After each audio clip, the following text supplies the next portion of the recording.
Bob and Carol Levine of Vermontville recently visited their vacation camp located less than a mile from the popular Titus Mountain ski facility.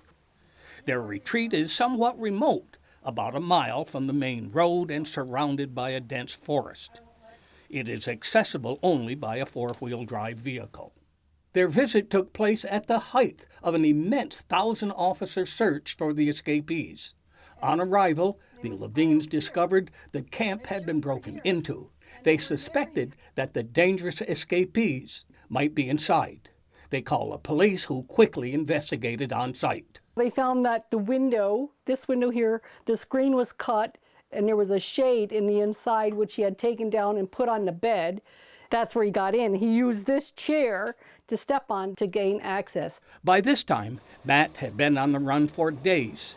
He knew he was being hotly pursued, and not having an idea where he was confused. Along with that, he was cold, hungry, and tired.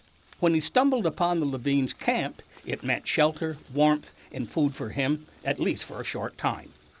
The armed man knew he had to keep moving to avoid capture.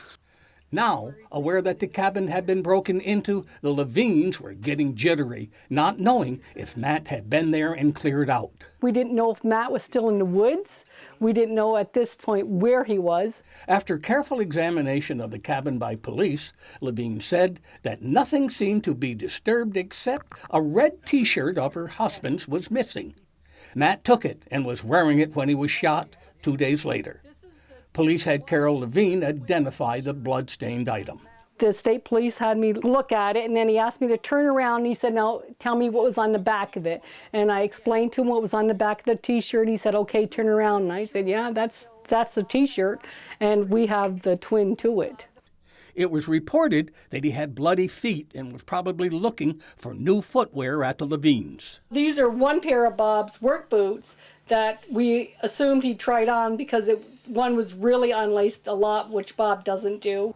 Throughout the manhunt, Matt and Sweat broke into other isolated camps, taking needed items, then moving on. The Levines have returned to their camp with enough stories to tell visitors for a long time to come.